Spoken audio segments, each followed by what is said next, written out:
ملک کے شہری کی حیثیت سے تو ملک کے سیاسی معاملات میں دلچسپی ہے اور ہو سکتی ہے، ہونی چاہیے، لیکن جماعت احمدیہ کو بحیثیت جماعت یا خلافت احمدیہ کو کسی ملک کی حکومت اور قبضہ کرنے میں نہ کوئی دلچسپی ہے اور نہ یہاں ہمارا مقصد ہے، کیونکہ ہمیں حضرت صلی اللہ علیہ وسلم کے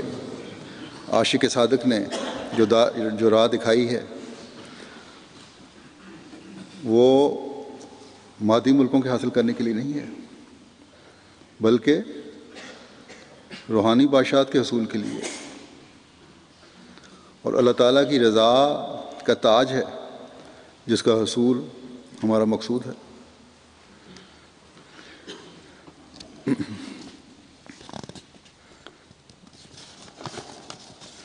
ہاں، جب بھی اور کسی بھی حکومت وقت کو ملک کی تعمیر و ترقی اور بقا کے لیے مشوروں کی اور قربانیوں کی ضرورت ہوئی تو جماعت احمدیہ نے حصہ لیا اور حصہ لیتی ہے۔ بس ہم احمدی تو وہ ہیں جو پاکستان میں بھی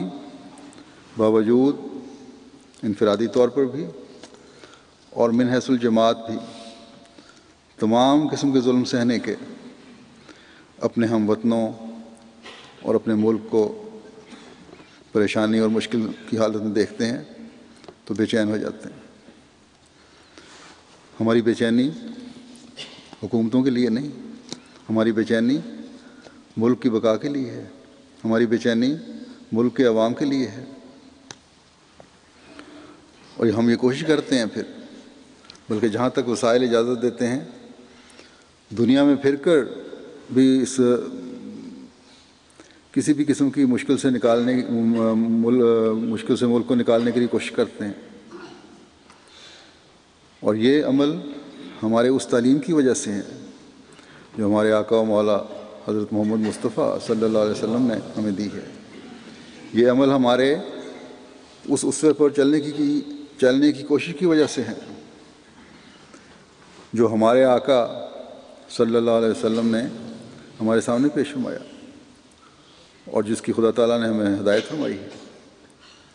کہ یہی وہ میرا پیارا رسول صلی اللہ علیہ وسلم ہے جس کے اسوے پر چلنا خدا تعالیٰ نے تمہارے لیے فرض قرار دے دیا۔ جو اسوہ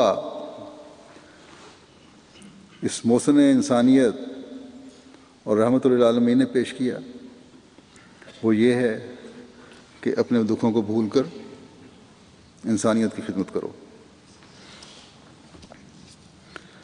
کسی اجر کے لیے نہیں بلکہ احسان کے جذبات کے تحت، پیار کے جذبات کے تحت، اطاعت ذی القربہ کے جذبات کے تحت، کہ تمہارے ہم وطن بھی تمہارے قرابت دار ہیں۔ دکھ تو اگر غیروں کو بھی پہنچے تو نیک فطرت لوگ جو ہیں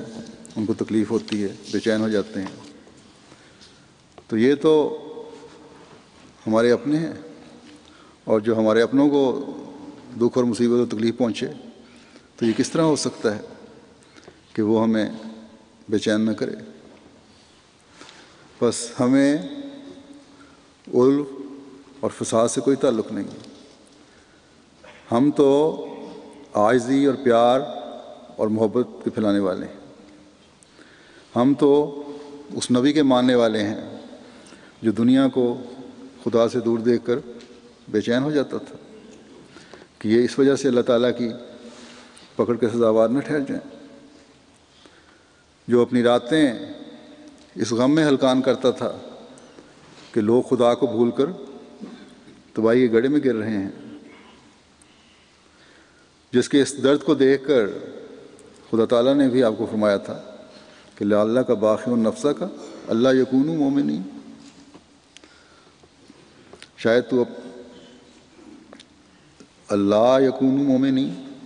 شاید تو اپنی جان کو ہلاکت میں ڈال لے گا کہ وہ کیوں ایمان نہیں لاتے۔ بس ہمیں اپنے آقا و مولا کی امت سے منسوب ہونے والوں سے ہمدردی ہے۔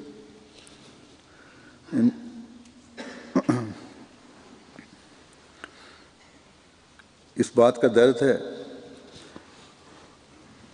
اور اس کے لیے ہماری کوشش ہے کہ یہ لوگ آپ صلی اللہ علیہ وسلم کے پیغام کو سمجھ کر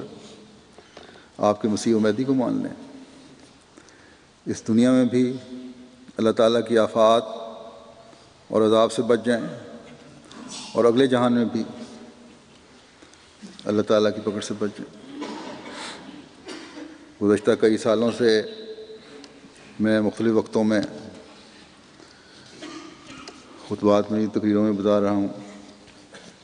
کہ زلازل اور طوفان اور آفات گزشتہ 100 سال سے شدت اختیار کر گئے ہیں، اور یہ اللہ تعالیٰ کے بھیجے ہوئے کی تائید کا ثبوت ہے، کیونکہ حضرت مسیح موعود علیہ الصلوۃ والسلام نے بڑا واضح فرمایا ہے کہ خدا تعالیٰ نے مجھے بتایا ہے کہ یہ زلازل اور آفات اور طوفان میری تائید میں آئیں گے۔ آپ کی زندگی میں بھی آئے، اور آج تک یہ الہی تائیدات کا دور چلتا چلا جا رہا ہے۔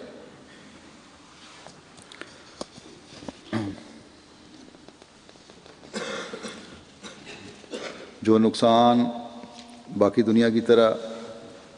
پاکستان میں بھی نافات سے ہو رہا ہے وہ ظاہر و باہر ہے، بلکہ اقوام متحدہ کی ایک رپورٹ کے مطابق کہ صدر وہاں گئے تھے دورے پہ، کہ حالیہ سیلاب کئی سونامیوں سے بڑھ کر ہے جس کی تباہی ہر احمدی جانتا ہے کہ یہ آسمانی اور زمینی آفات جو دنیا میں آ رہی ہیں اور ہو رہی ہیں مسیح موت کی تائید میں ہے۔ کاش کہ دنیا اس کو سمجھ جائے۔ یہ عذاب جو دنیا میں آتے ہیں یہ ہمیں بے چین بھی کر دیتے ہیں کہ اگر دنیا نے خدا تعالیٰ کے اشاروں کو نہ سمجھا تو بڑی تباہی بھی آ سکتی ہے، اور اس بے چینی میں پھر ہمارا رخ اپنے پیدا کرنے والے خدا کی طرف ہوتا ہے، اپنے اللہ کی طرف ہوتا ہے جو دنیا کی اصلاح کے لیے اپنے پیاروں کو مبعوث فرماتا ہے، دنیا کو بچانے کے لیے اپنے فرستادوں کو بھیجتا ہے۔ پاکستانی اخباروں اور میڈیا میں بھی یہ شور ہے کہ یہ خدائی عذاب ہے، یہ کیا ہے؟ ان کے دینی رہنما کہتے ہیں کہ یہ عذاب نہیں ہو سکتا، کیونکہ عذاب خدا تعالیٰ کے نبیوں کے ساتھ آتا ہے، مگر خدا کے لیے ہماری بات بھی سنو، مسیح موعود کی بات بھی سنو۔ خدا تعالیٰ کے مسیح کا پیغام گزشتہ 100 سال سے تمہیں ہوشیار کر رہا ہے۔ ہر آفت جو دنیا میں آتی ہے ہمیں بے چین کرتی ہے کہ یہ آئندہ کسی بڑی آفت کا پیش خیمہ نہ ہو۔ جہاں تک آفات میں جماعت احمدیہ کا اہل وطن کی خدمت کا سوال ہے، جیسا کہ میں نے کہا ہم ہر طرح مدد کرتے ہیں۔ ان حالیہ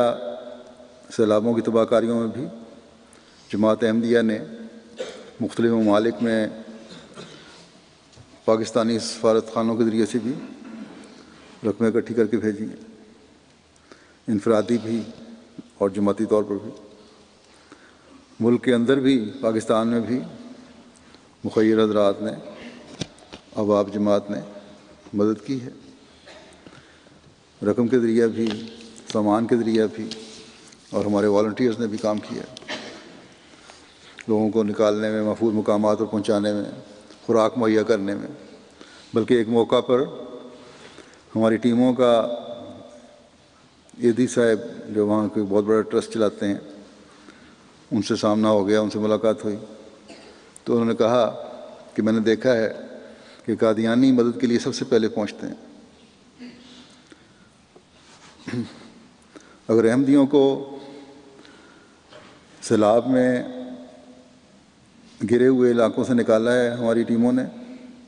تو غیر از جماعت کی خدمت بھی کی ہے، بلا تفریق مذہب، عقیدہ، فرقہ، ہیومینٹی فرسٹ کے ذریعے سے بھی خدمت کی ہے اور ہو رہی ہے۔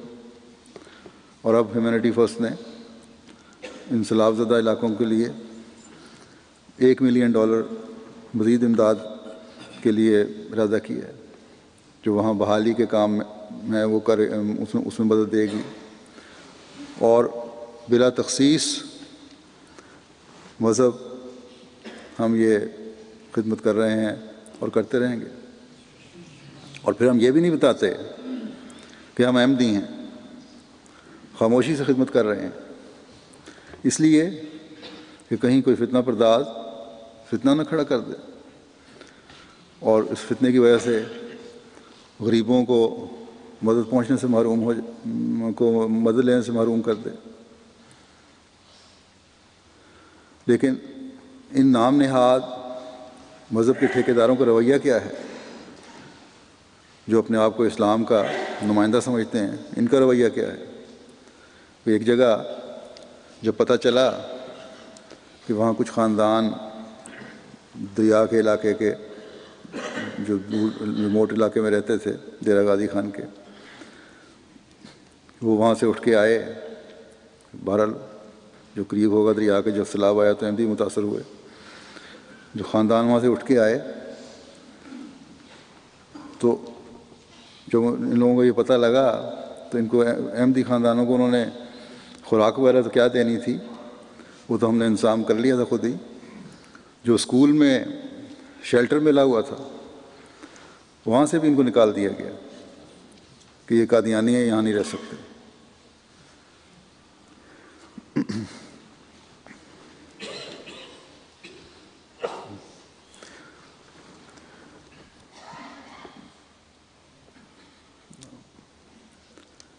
جہاں تک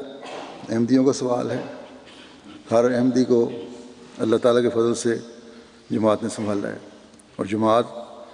بے سہارا نہیں چھوڑتی ان کو، بلکہ خدا تعالیٰ احمدی کو بے سہارا نہیں چھوڑتا۔ ان کا انتظام تو ہو گیا، لیکن ان لوگوں کی بدفطرتی کا پتہ چل گیا جو اپنے آپ کو